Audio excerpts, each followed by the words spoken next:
We'll now proceed to discuss a few matters related in the main to the issue of security facing Trinidad and Tobago at this very difficult time, this very troubling time. Members of the press, over the last few days, I don't need to remind citizens of Trinidad and Tobago that we have continued to face the crisis of crime, insecurity, and the breakdown of law and order. There has been no significant decrease in any rate, in murder, in home invasion.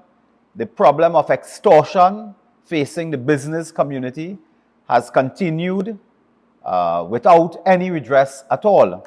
So that what we have is a continuation of homicide, gang-related violence, home invasions, extortion, brutal crime. As Sister Khadija Amin told us a few minutes ago, this is a government that cannot protect us from a mosquito. They cannot protect us from a mosquito. And we expect them to protect us from bandits, murderers, kidnappers. I'll come to Tobago in a few minutes, which is a very important issue facing the national community now and in the news, very topical now. But the government cannot protect us from the dengue because of their mismanagement, because of the collapse of the local government system under the PNM, where they have failed to provide resources.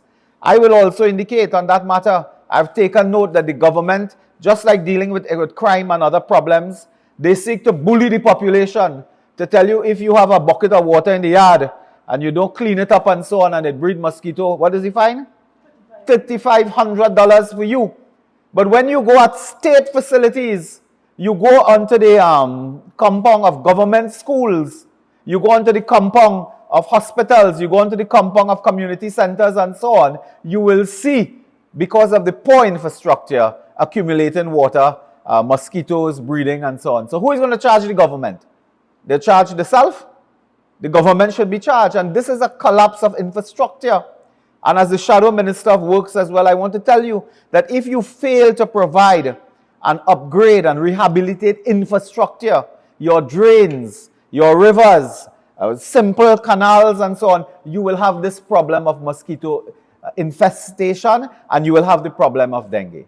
And that is a collapse of infrastructure and a failure to provide resources, as Sister Amin said, to the local government bodies so that they can undertake their work. In my constituency, I can tell you, there are businessmen in the Penal-Debe area who are saying that, listen, the government is not giving the Penal-Debe Regional Corporation money. We will pool our resources and buy the chemicals ourselves and protect our community.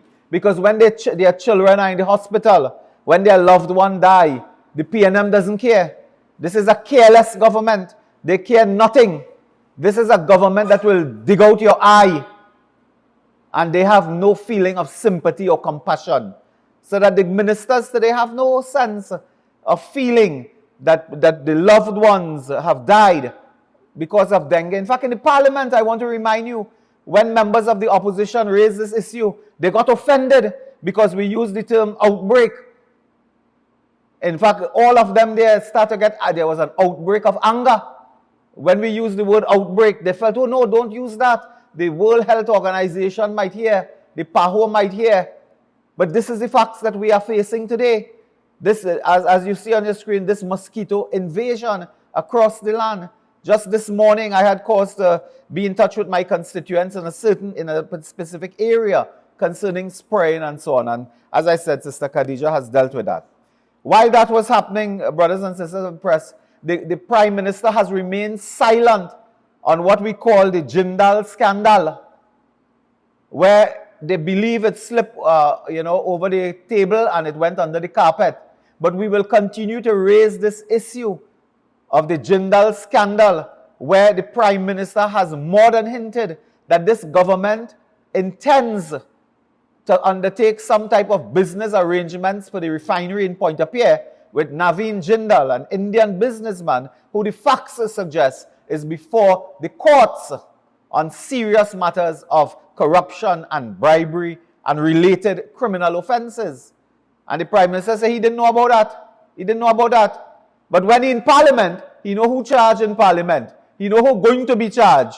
He know who have matters before police and court. But he doesn't know that a man come in the house and the man is before the courts for corruption. Now, that's a very thing when man come in your house and you don't know what kind of man it is. It's serious business. But the Prime Minister of all people has people in his house charged. In fact, the person from Venezuela, I think a vice president, was someone banned and sanctioned by the United States, was in the diplomatic center. Increasingly, that diplomatic center in Port of Spain is appearing to be Golden Grove in Aruca. It is now attracting persons of ill repute, international criminal elements, persons involved in cross-border white-collar crime. They are attracted now, not to Golden Grove, not to Nelson Island.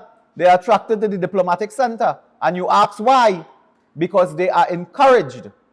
And I will leave that there for now, but we'll come back to that. The Prime Minister, of course, took a couple of weeks away from his globe trotting and his global trips to attend a couple of matters in Trinidad, including a big PNM family day. I took note, Skinner Park will need to be investigated properly by an incoming UNC administration. They have spent $200 million in Skinner Park to build 2 pavilions. To this day, you cannot play adult football matches there. You play kindergarten football, not adult. And he's boasting about that. Then boasting, you all see how we blight the cricket?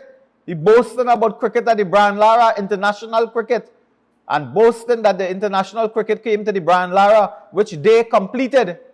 Well, when they start the cricket match, I think one team out for 56 runs or something like that. And they vow never to play there again because of the pitch conditions. And that is the problem we were dealing with all the time. When they completed the Brian Lara, they said they completed it for less money than the partnership was asking for to complete. So what was the money for under the partnership? You know, today they are going out to tender for works at the Brian Lara to the tune of $80 million to fix the Brian Lara Stadium after spending $1.1 billion. And I need to say this because people don't understand the comparison. They had a World Cup recently of cricket. In the United States, somewhere in New York, I believe, the state of New York, they played cricket there. The stadium was built in 6 months for $235 million TT dollars. They built a stadium for a World Cup cricket matches for $235 million TT dollars in New York State in 6 months. We took 14 years to build a stadium for 1.1 billion Trinidad and Tobago dollars, with another 80 million to be spent. And that is governance, PNM style. I put it to you. Then another matter I wanted to raise here concerned this matter of the Secondary Roads Rehabilitation Company. You all recall they established that with fanfare, capitalized $100 million, another $100 million gone to the company to fix roads, secondary roads they call it, and so on. You know, within a year and a half, they closed down that company. They cannot account for the $200 million because the company said they only spent 68. So if they spend 68, where the next 130 million or so, 132 million, where that went? What that went to do? Where did that money go to? If you put $200 million for this company, they said they spent 68 and they closed down the company under the burden of corruption allegations that were sent to the procurement regulator. To this day, Miss Beverly Khan, I believe her name is, procurement, the head of procurement, has said nothing as to whether the report sent to her on corrupt practices at that Secondary Roads Rehabilitation Company, whether they have investigated, whether they have sent it to the police, whether they have sent it to the DPP. We call upon the procurement regulator again to make a statement on that matter. Brothers and sisters, I mentioned the issue of dengue, and Sister Khadija Amin dealt with that matter in great detail. I wanted to get quickly to this issue of Tobago. You all would have seen in the news that issue of Tobago. Now, I don't know how to start. I believe that Keith Rowley should return his birth certificate to the Ministry of Legal Affairs. I think they're responsible for registration of death and birth. Not a death certificate, but in a birth certificate. He should return his birth certificate out of shame. Out of shame that being a Tobagonian born prime minister, politician, public officer, he has failed to protect the people of Tobago from crime, from gang violence, from murder, homicide. He has failed to protect an island with a small population, with a lot of thrift, dynamic, innovative people. He has failed to protect the youth of Tobago from crime, and he must now return his birth certificate to the registration of birth and death division of the Ministry of Legal Affairs. He must hang his head in shame, because look where Tobago is today. Quadruple murder. There was a time people said, if things get bad in Trinidad, we'll go to Tobago. There was a time we thought that notwithstanding travel advisories and so on, the tourism sector will get a hold in Tobago. And that is what has happened, because if you know, a lot of the aircrafts and so on, and I think there's an appropriate headline to show on that matter in a little while, but we believed that tourism will continue to generate foreign exchange and revenue in Tobago, notwithstanding crime in Trinidad. Look what has happened. Look what has happened, brothers and sisters. And the Prime Minister goes and have a national security meeting there. That is grand charge. That is gallery. That is politics. That is the 2 seats in Tobago. That is the 2 seats in Tobago they are campaigning for in the next year, to try and smuggle their way and stay into government. That is what that is about. That is gallerying, because nothing will happen. I'll give you one example, and one example to start with. Do you know in 2014, under the Partnership Administration, we erected 185 CCTV cameras in Tobago. It was the first time Tobago saw CCTV cameras in that way. They would have had CCTV cameras at banks and so on. But for the public to deal with law and order and to deal with crime, it was the first time that Tobago saw CCTV cameras for law enforcement was under the Partnership Administration. 185. Do you know how much cameras are functioning today? 181. They fixed a few, I must say, but they have not added one single new CCTV camera in 9 years. In 9 years, the PNM never put one new additional CCTV camera anywhere in Tobago. We left 185, 181 working now. By now, you would have thought Tobago would have had, at this time, given the crisis they face as well, they would have had about 1,000 CCTV cameras operating. The Prime Minister now says, no, hold on, we're going for a command center. Do you know our project with the CCTV cameras successful under the partnership, and they dismantled all our successful crime fighting projects? And I want to say at the outset that the United National Congress will return very soon and restore law and order in Trinidad and Tobago. We will restore security. We will restore law, order, security, and safety in Tobago and in Trinidad. We will do that. We give that assurance to you, the people. So they went and grand charge in Tobago, Rowley. He says, command center. Do you know our proposal was for CCTV cameras and 3 command centers to be established?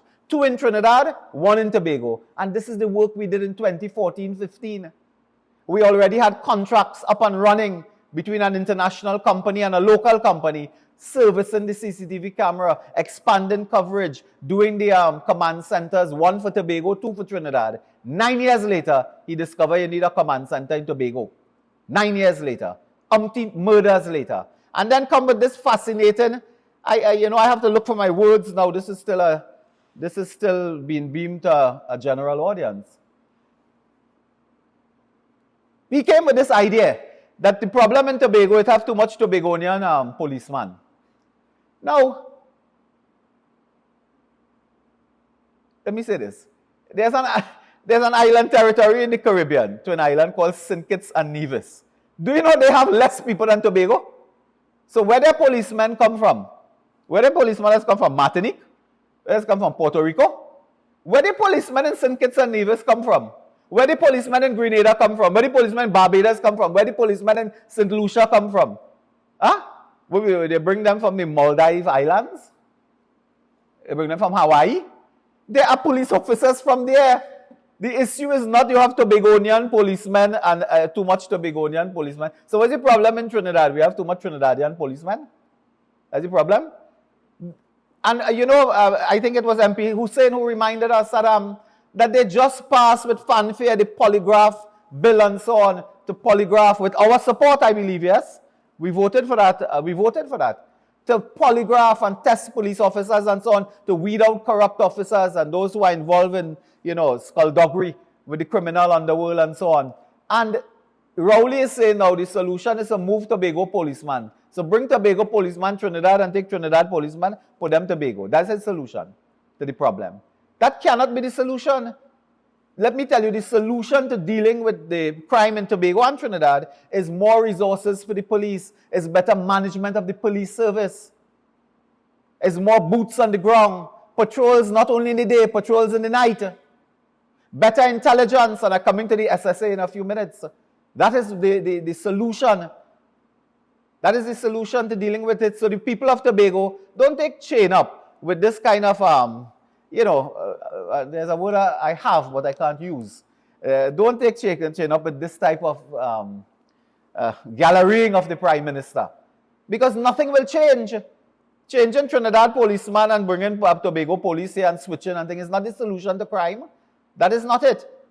And telling us, well, you're setting up command center. In 9 years, you didn't add one CCTV camera. Which command center you setting up? And who getting the contract for that? Your friend? We come into one, Mr. Alan Warner. I have a note here to raise that too. So we come into that just now. So people of Tobago, be cautious about accepting this politicized approach by the Prime Minister to crime. The gangs have now found that Tobago is a greenfield site. Tobago is a greenfield site. The gangs have found that. And Rowley does not care. He cares more about goat and sheep in Tobago than the youth of Tobago. I'm telling you. All these years we know he cares about goat and sheep. He doesn't care about the youth in Tobago. Their life, their livelihood. This is why they are starving Tobago. Brothers and sisters, they are starving Tobago. Today, there's a crisis where a particular quarry, mining area called Studley Park, I believe, that has been operational for years, providing revenue to the THA. Today, they will not get the license. I will come to it quickly here. Today, their problem is that they will not get the license from this central government. A blasting license has expired in 2021. They are still waiting for it. Do you know when they had to give, I think we saw some, screenshots before. When they have to give the blasting license, gun license to a friend called Alan Warner. Is Mr. Warner? Alan Warner. Not Jack Warner, Alan Warner. He's a friend of the Prime Minister. And the Prime Minister said so himself. Listen to this tape. I think he said so. Ivan, you have the tape? Member for Oropuch East. Thank you very much. Madam Speaker, to the Prime Minister. Prime Minister, are you aware whether or not in the public construction of the terminal building in the Piaco at ANR International Airport, Inez investment of your friend Alan Warner is involved in the construction with subcontracts? Are you aware of that? Madam Speaker, every citizen of Trinidad and Tobago is my friend, including Alan Warner. But I'm not aware that Alan Warner is involved in this project at Crown Point. You have heard the tape. Mr. Warner is his friend. He said, I will give me the license for him. He was asking the Commissioner of Police for an FUL license, I believe. He said, give it to me. I will take it up for him. So how come you could help him with license for gun, license for blasting and so on, is quarrying and so on, but you cannot help the Tobago House of Assembly to get a blasting license, not a blasted license, a blasting license, so that they can export their mineral resource. Since 2021, you cannot do that. Stuart Young, when asked why was he pressuring the Commissioner of Police to get a license for blasting for Mr. Warner, he said, I was checking to make sure they're doing their job well. I was checking just to make sure the police were actually doing their job. So you don't check the police to see if they're doing their work now to get the license for Studley Park. You can't do that because that's the THA. And they voted you out in Tobago. So this is your malice. This is a campaign of hate and malice against the THA. So they will make no money. You know what is the value of the resources at Studley Bay that they can make? 200 million United States dollars they can make for their development in Tobago. You rob them of that with malice because they didn't vote for you. They didn't vote for you. Today you want to tell us you're putting command center in Tobago and Tobago police is the cause of problem in Tobago. Imagine that. Do you know, check the records, the detection rate for serious crimes is higher in Tobago than it is in Trinidad? The detection rate of serious crimes is higher in Tobago than Trinidad. So what you bothering with Tobago policeman for? They're doing a good job, but they have no solution. They have no solution. So we call upon the government to act. Do just how you act in favor of Alan Warner, act in favor of the THA to ensure that they get the appropriate license for exporting and so on, their minerals, their resources, so that they can earn revenue which you are prepared not to give them, which you have starved them. And that is an important point, brothers and sisters, that I raised there, because that is the attack on Tobago. I now come to this matter of the secret report, the unknown reports on the SSA. Last week, Dr. Rowley came to Parliament and announced, in a moment that the earth stopped rotating. It was that type of moment when the rotation of the earth stopped, when he announced that there was an attempted coup. There was planning and plotting of an attempted coup. I think the earth stood still momentarily with that kind of bombshell announcement. He stood in the Parliament and did that. There was a front page headline as well. Front page headline, Rowley on coup. I think we have that headline as well. So big headline, all type of information. 70,000 rounds of ammunition cannot be found. A cult existing in a church, and they want to take over the government. Nobody believe him. They did a poll, I think, on one of the television networks. Maybe this one itself, CNC3. Yeah. Maybe this. They did a poll. They asked 10 people if you believe the Prime Minister. I think 11 people said no. Well, 9 persons actually. 9 said no. I don't know what the last person could have been, Rowley himself. Said they don't know. So the point I'm making is nobody believes him. This coup talk is a deflection, as Mrs. Kamla Prasad-Bissessa said. It is to distract you, take your attention away, brothers and sisters of the press. That coup talk, that reminded me, because I was there, of the email gate. Anybody remember email gate? That Mrs. Prasad-Bissessa was spending her spare time to plot to assassinate a journalist with her ministers. Instead of going to cabinet, we would meet with her somewhere to plot to kill journalists. That was what Rowley said in the Parliament. He used the Parliament to say that, and then came with fabricated emails. And when he couldn't explain that this was not an address and this was not so, he said, well, forget the email now. Think of the issue. Maybe the issue is true, not the emails. This is Emailgate 2. All of the coup is Emailgate 2. That is what we face today by this Prime Minister. So, okay, we heard of coup and so on. So I made a call. We have the newspaper too. I made a call. I said, let the Joint Select Committee on National Security receive that report so we can inquire, we can investigate what is this attempted coup about. Hines responded. We have the response from Hines as well. Hines said, what Moonilal talking about? Moonilal no, it have no report. Would you believe Minister Hines himself, National Security, said in the newspaper, it was in the newspaper last week at some time. I think we should have that one given. Hines said, when the media asked him that Moonilal has called for the report to go to the Joint Select Committee, he jumped up and he said, oh no, it have no report, it's an unfinished report. So Rowley went to Parliament with an unfinished report, made bombastic allegations, impugn the character of persons with an unfinished report, and cannot now produce the report. And that is a very serious matter. I want to make a point here about that. Apart from the email gate, the distraction, the incomplete report, this government has now picked up a dangerous dictatorial habit of the Maduros of the world, of other dictators, where they have secret reports that you cannot see. We got it in Parliament the other day. The Attorney General, that fellow, when he stands up to talk, if he had 2 pages, he just mix it up. If he had 2 pages in his hand, he just mix up the page. A barman saw him doing that one day, Khadija, and the barman said, thank God you don't sell drinks behind here. You could imagine what he'd do. Mixing up every order he gets. So 2 pages, he just mix up the 2 pages. So he came to Parliament and he said, we want to change the law dealing with this Chief State Solicitor Office. And this is based on a report. We said, well, give us the report. He said, no, I can't give all you going to make bacchanal. So he preferred to make bacchanal alone. He said, no, if I give all you that report, all you might see things and make bacchanal and scandal. So all you take my word now. The report say, do this. That is what the PNM is doing. Secret reports. So this SSA is based on a secret, unfinished, incomplete report. Look at it. SSA coup plot says Rowley. When we say, well, give us the report, Heinz said have no report. And more than that, he said Moonilal ought to know it have no report. How about I ought to know that? Huh? Wait, I in the National Security Council. How do I know that? The Prime Minister read from a report. He said that the report is there.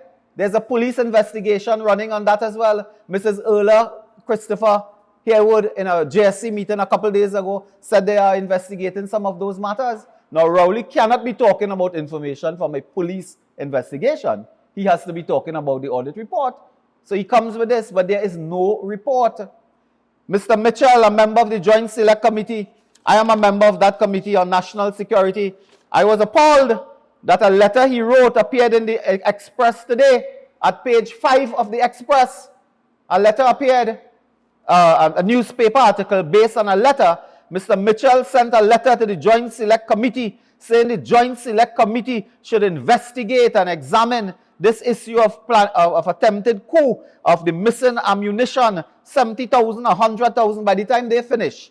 By the time they finish, brothers and sisters, they might say we're missing 10 million rounds of ammunition by the time they finish this story. Every week they talk, the story gets more ammunition missing. Mitchell is calling on the Joint Select Committee to investigate the coup, investigate the missing $70,000 ammunition as they call it, they allege. We have said no, we are not supporting that. Bring the report.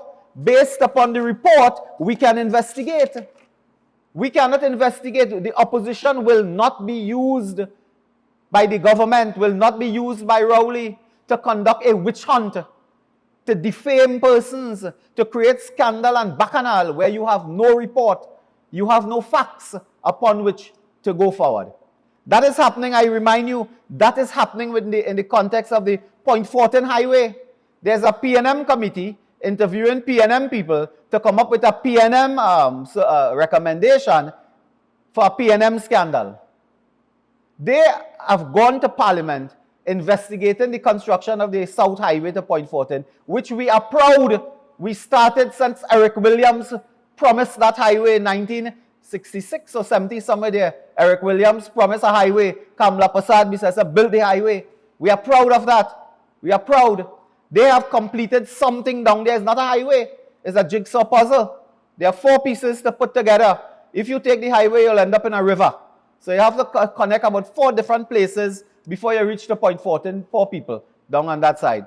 So they are conducting a witch hunt in Parliament. 9 years we have been in opposition. Not one police investigation. Not one policeman come to my door and say, look, we investigated highway. We want to know from you what happened and so on. Not one issue they can raise. But they have a witch hunt before a Joint Select Committee. And Randall Mitchell, he wants to put a next witch hunt now on the SSA. But they don't want to release the report because they know that report is allegedly written by a civilian who lacks authority to conduct that type of report for police work. Only the police can investigate in this country, not a civilian. They have not, our information is that even the people they fired, they did not interview. There was no natural justice for persons to explain anything. They came up with findings without natural justice and process. And Rowley of all people knows that. When he got away years ago on the land date matter, he didn't get away on the facts of land date. He got away because there was a procedural issue where the court ruled, the authority ruled, that his right to natural justice to be heard, that right was violated. And he got away by the skin of his teeth, by the skin of his head. He got away. But it was not on the facts. Remember that issue in Tobago, gravel and sand walk across the road, I think, in Landgate. The gravel and sand walk from one part of Tobago to the next part. That was the issue in Tobago. So Rowley of all people know that report, or unfinished report, cannot stand up That cannot stand up. The police cannot even use that for an investigation. But they want to scandalize. They want to criminalize. They want to demonize persons. And that is behind all of this about SSA and coup and all that type of thing. While that is happening, we have had in the, and I wanted to share with you as well. Look, I have in my hand a document here. I have in my hand a document. This document is a performance assessment, January 2020 to June 2022. Yeah. June performance assessment, January 2020 to June 2022. Well, it says confidential, but confidential means I can have it. This is by the Strategic Services Agency. A report. This is the last performance assessment that was sent to the Minister of National Security, Fitzgerald Hines. Could you believe he has this as well as me? He has this. And in this report, the SSA spells out all their work, their challenges. Members of the press, look, the report is here. It spells out their mission. It spells out their objectives. How they have been working with the police. I put on my glasses for this one now. They have been working with the police. They have generated over that time, I told you, actionable intelligence, 431. Intelligence products, 2,066. They have done investigative support for the TTPS. They have applied for 131 evidential warrants. They have cleared 143,000 evidential calls. They have provided 217 pieces of actionable intelligence to law enforcement. Actionable intelligence. They have forensically examined over 300 devices seized in prison, facilitated the country's only mobile forensic extraction and analysis platform.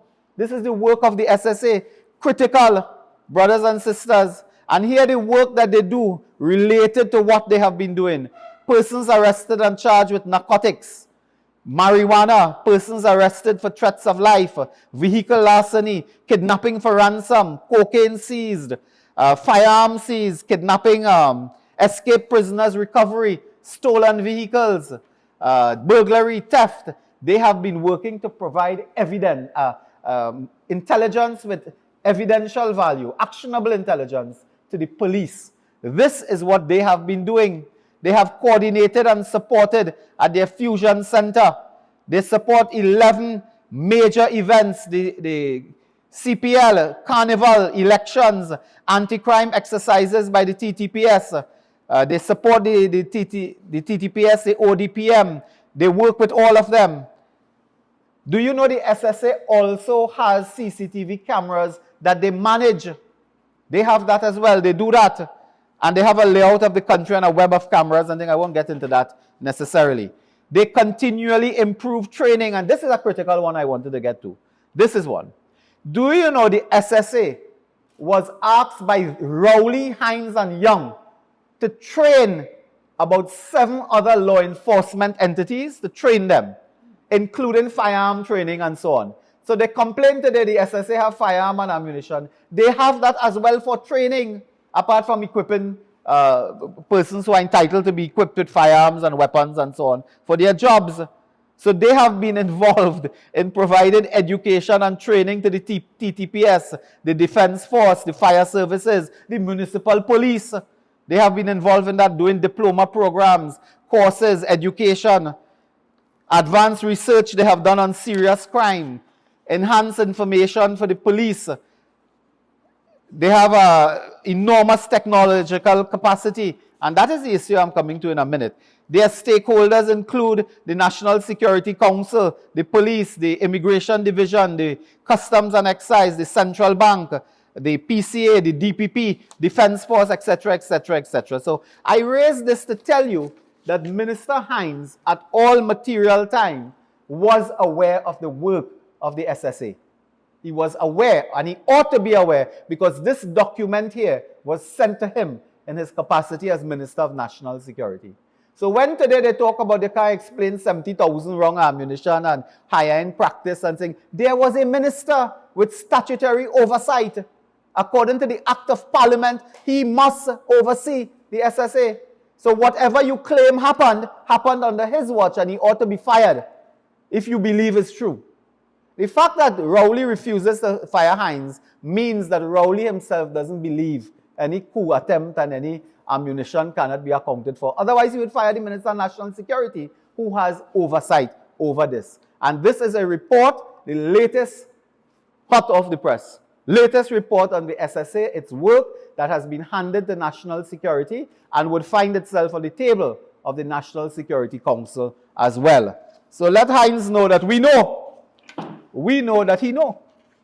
And he cannot hide to say he did not know what was happening and come with cock and bull story about coup d'etat and Nancy's story about missing 70,000 rounds of ammunition and so on. So on that score, I will just refer to one or two other small matters before I take my seat.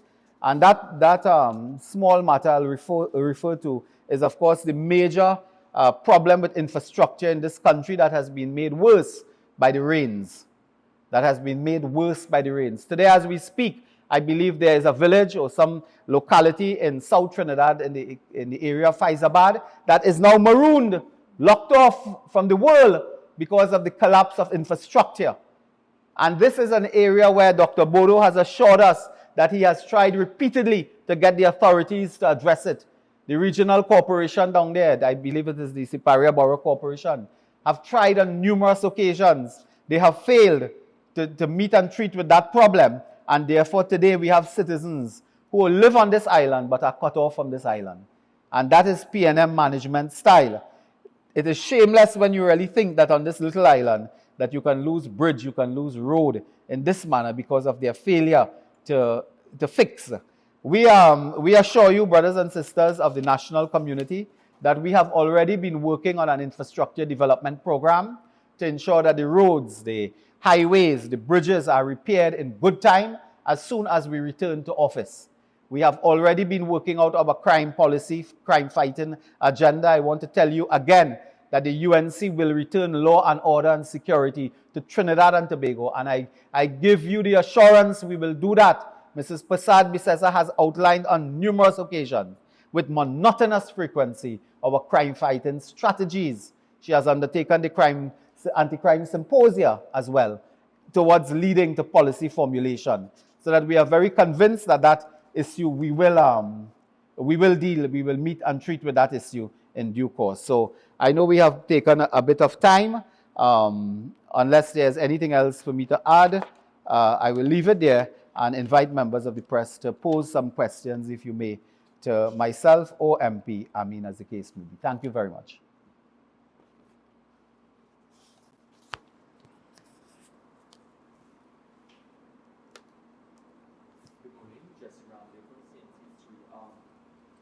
Before I circle back to the matters that you would have raised, both you and Dr. Moonilal, I just wanted to get your thoughts on something that we would have published in the Guardian newspaper, where there's reports that the government would have withdrawn over $160 million from the HSF, and there's no sort of account for that. Is that something that you're concerned about? Is that something that you're aware of? Is it something that you're looking into as well?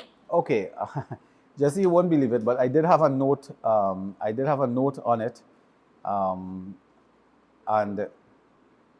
I took note of it. And our the political leader, I'm sure, and our shadow minister of finance, I believe, Mr. Tanku, will be addressing those matters in due course. But what I can tell you is, in the Guardian today, I believe page 5, if I'm not mistaken, it may not be page 5, Lord, there is an article that the government went in December 2023. Withdraw 160 million United States dollars from the Heritage and Stabilization Fund. That is almost 1.1 billion Trinidad and Tobago dollars they have withdrawn from the Heritage Stabilization Fund. This is the article in question here. This came as somewhat of a shock as well. And it is the Auditor General's report that has it. And they have failed to say what they are doing with this. When Mrs. Bisesa said, and we repeat that, this country is broke because they do not generate revenue. They have had no significant investment in this country. You know, after 9 years, they blame the UNC. They say, we're chasing away investors. Imagine that the opposition chasing away investors that the government attracting. Have you heard more hogwash than that? Have you heard more? So $160 million. So what the government is doing now, they are borrowing money to run the shop. The country is broke. The economy has collapsed. They have crashed the economy. There's no investment. There's no foreign exchange. There's no business activity. They are borrowing money to live. That is like a family have a house. They have children, but they're not working. They're not generating income. They're not generating money. They cannot buy food and clothes. They cannot pay rent. So what they do is they borrow money to live. Imbert is borrowing money to live. So this money, he will say, is going to the consolidated fund so you can manage the affairs of the country, meaning pay wages, pay capital for goods and services and so on. Because the government has failed to attract investment, to generate revenue of all kinds in every sector. And this is it. So we are calling on the government to explain forthwith what was this money used for. If you notice, coming down to the election, they are borrowing 160 million. Well, this is not borrowing. They're taking. They take 160 million US. They're borrowing, I believe, 700 million United States dollars from another source.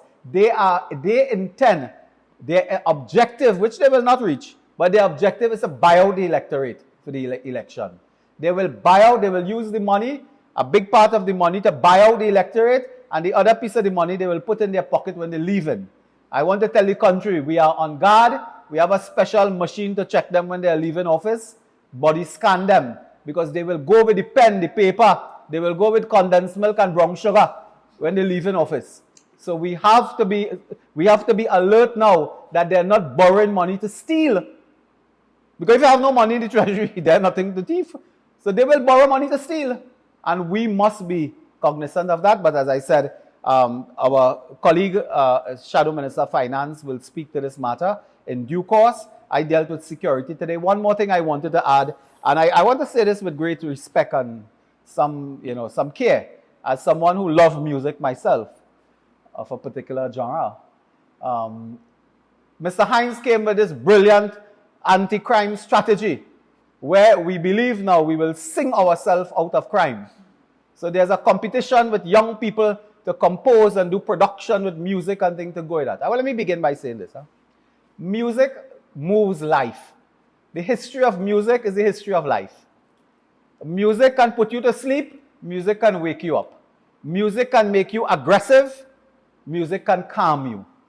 The power of music is to move the human spirit and therefore generate conduct with that. If you're in an elevator, there's a particular music. If you're going to a boxing match, those of us young enough to remember Rocky, you will remember the song. Right? Today, music is the same. It hasn't changed that way. There are different genres that appeals to different people and appeals in different circumstances. We support the involvement of young people in music. In fact, we have spoken as well of the importance of investing in the youth in terms of culture, having facilities for small panyards, for production, recording studio, and so on, to help. But I want to say, the strategy for dealing with crime, right? People don't commit crime if they are certain they will be caught. That's how you stop crime. If you are certain you will be caught, find the most hardback murderer, the most cold and brutal kidnapper. If you tell him that, listen, there's only a 100% chance you'll be caught, he don't want to be caught. The way to stop crime is to ensure that criminals are caught. You cannot sing them to sleep. You cannot use what Hines is suggesting, that you will get all the youths involved and somehow they will compose songs and allow people to put down their guns. We have music already. Could I reply to you and tell you there are prominent artists in this country, very prominent soca artists, very prominent chutney artists, very prominent musicians who have good compositions as well on dealing with crime, patriotism, laying down your guns. Those things are good nation building, socially uplifting calypsos and chutney and other forms of music and so on. That is to be welcomed. But that is not the hallmark, backbone strategy to deal with crime. You have to deal with it from the point of resources, from the point of of strengthening your institutions, from the point of detection, from the point of technology. Look at for the electronic monitoring unit. Remember a poodle or something bite off one from a man foot? To this day, we have no explanation. They got body cams for police. They said the battery not charging long enough, so they can't use that. Those are the issues, the nut and bolt issues to deal with crime. I wish the program well and the youth would get involved and so on, but that cannot be your backbone strategy. That is good to mobilize youth. That is good for the youth to express themselves, earn a dollar if they can, and so on. But that is not your central policy mechanism for dealing with this rampant criminality that we face. Okay? Also, very quickly, Dr. Moonilal, in the report that you would have articulated from the SSA that would have been presented to the National Security Minister as well, you would have outlined a number of the initiatives and undertakings that its members would have done over a particular period. Given that an audit was also recently done, revealing purported plots of a coup and that sort of thing. What are your thoughts about the SSA, its operations? Do you support the SSA? Do you think it's something that we should continue to maintain? What's your general takeaway when it comes to the SSA? Well, let me say that the SSA is a statutory body. It is rooted in an act of parliament. We have over the years strengthened the SSA during our term in government. We believe that intelligence is critical to fighting crime.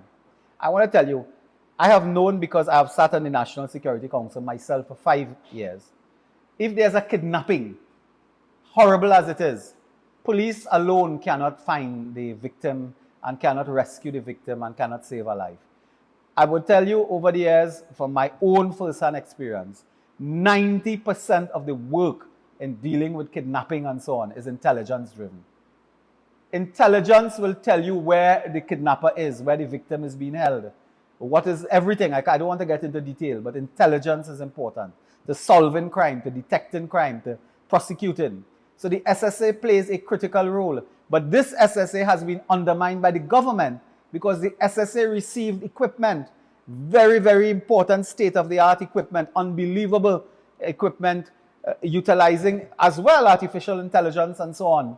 And the government, Dr. Rowley, has to tell us whether or not this fight with the SSA is to get the equipment out of the SSA, which is controlled by statute, into a branch of the police service where he himself has supervisory capacity that reports to him. A branch of the police service reports to him. It could be a normal branch, a special branch, I don't know. But it reports to him. And whether or not this fight here has to do with taking equipment from SSA and putting it in the hands of a unit that reports to him so he can have his way and they can go and spook and they can go and mako and do surveillance on political opponents, trade union leaders, religious leaders, youth activists and so on. That is the issue that we must confront. But you cannot solve crime without an intelligence community. I mean, many of us watch TV and understand that too. You cannot deal with the criminal elements unless you have intelligence, great, strong institutions that are resourced in law and materially. And we support the SSA, we support the work they have done over the years. Some of us are aware of it, but we are critical of and we condemn the government for undermining the intelligence community in Trinidad and Tobago. Anything else? Any questions anyone would have for members of the media, members of the press? Sometimes we do receive questions. We do receive questions from members of the press. There is one on the SSA, but it's a matter that we have already dealt with. So we'll leave it at that. So, any further questions? No, I believe. Any comments you wish to make? So, okay. Well, with that in mind, then it's just my role to lift the veils and indicate that we have come to the end of this press conference. We want to thank members of the press for coming out to Shagwanas this morning at our headquarters, UNC headquarters, members of the press who have followed on the social media platform, members of the national community, members abroad who have listened as well. We thank you for your interest, and we hope that this morning was enlightening to all who listened to it. And look forward in the future. We have several other activities of the UNC on the horizon, including press conferences and others matters. And you can on Sunday. What is the of course, Sunday, the regular Sunday morning press conference, I believe, will be on, and colleagues will appear and speak on specific sectoral issues. And tonight at 8 p.m. on our social media platforms, UNC platform and so on, this press conference will be repeated. So thank you all very much and God bless.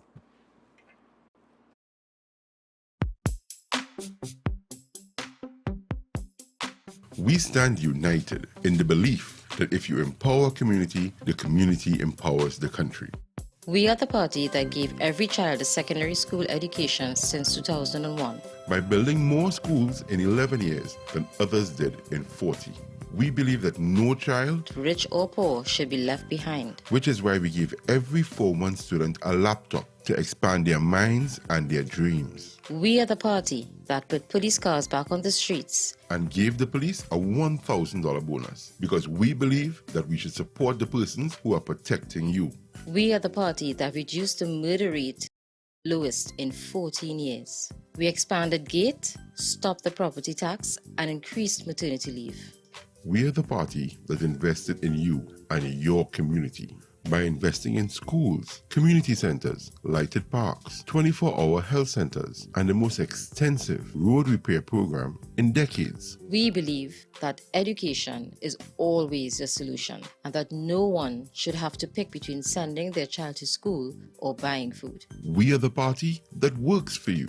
We are the first responders in every situation, working to deliver a better standard of living for you and your family. And most importantly, we have confidence in you, the people of Trinidad and Tobago.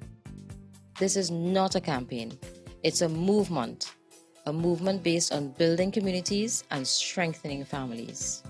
Come out and join us, and together we will get the nation working and moving again.